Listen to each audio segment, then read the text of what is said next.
Hi guys, இன்றைக்கி நம்ம macaroni பண்ண போகிறோம். முட்டை மக்ரூனி வச்சும் பண்ண போகிறோம். என்ன பொருள் தேவைப்படுதுன்னு பார்ப்போம் வாங்க.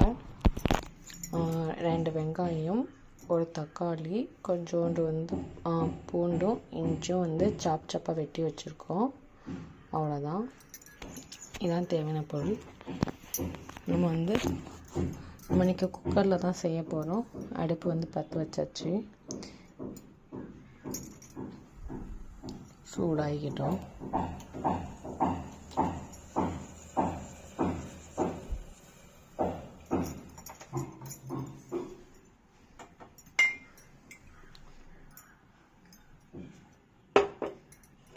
எண்ணெய் ஊற்றிக்கலாம்.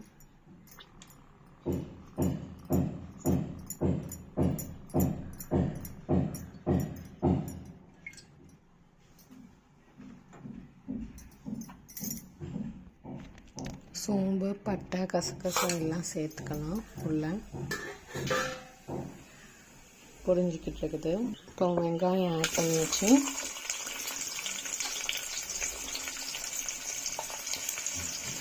அது கூட நம்ம சின்ன சின்ன வச்சுச்சுன்னா இஞ்சி பூண்டு எல்லாம் போட்டு இது பண்ண போகிறோம்.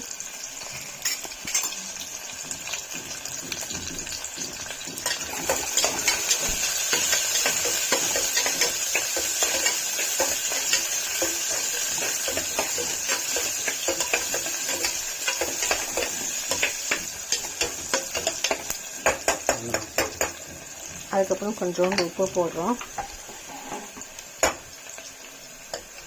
இது என்னோட ஸ்டைலில் நான் செய்வேன்.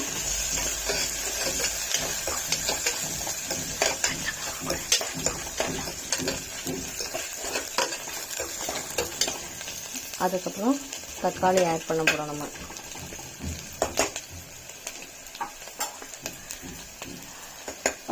இப்போ நம்ம தக்காளி ஆட் பண்ண போகிறோம்.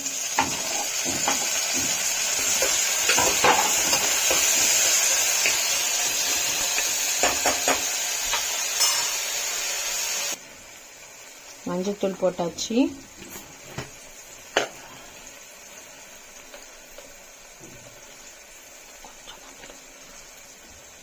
மிளகாத்தூள்,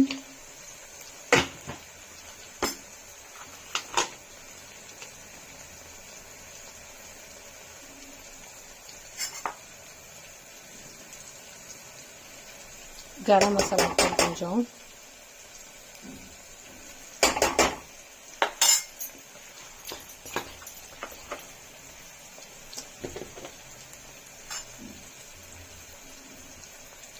கொஞ்சம் சிக்கன் மசாலா தூள் வாசனைக்காக.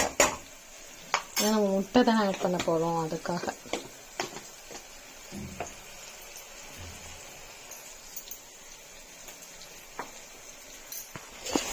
வதக்கிக்கலாம். கொஞ்சம் நேரம் எண்ணெயில் இந்த மசாலாலாம் இதாகட்டும்.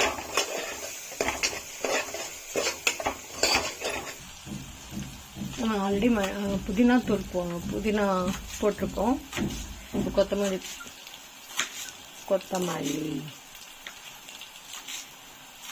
மல்லி போடுங்க. போட்டாச்சு. அதுக்கப்புறம் தண்ணி ஊற்றிட்டு மக்ரூனி போடணும். இப்போ மக்ரூனி போட்டாச்சு. மக்ரூனி போட்டு நல்லா வதக்கணும். வதக்கிட்டு அதுக்கப்புறம் தண்ணி நம்ம ஆட் பண்ண வேண்டியதான். மக்ரூனி முழுகிற வரைக்கும் ஆட் பண்ண வேண்டியது, அவ்வளோதான்.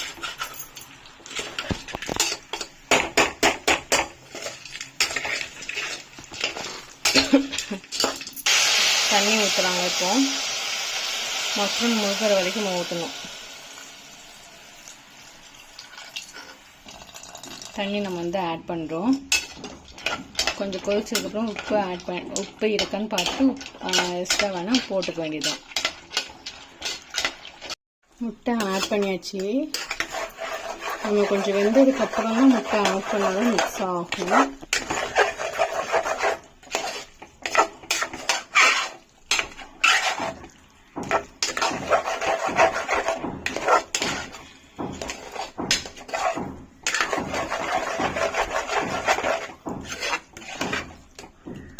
அவ்வளோதான், முடிஞ்சிடுச்சு.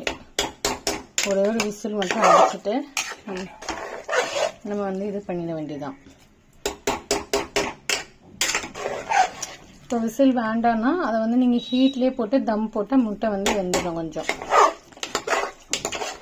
அவ்வளோதான். இதை நீங்கள் செஞ்சு பார்த்து எனக்கு கமெண்ட் பண்ணுங்கள். உங்கள் வீட்டில் இன்றைக்கி மதியானம் என்ன சாப்பாடுன்னு கமெண்ட் பண்ணுங்கள். தேங்க்யூ.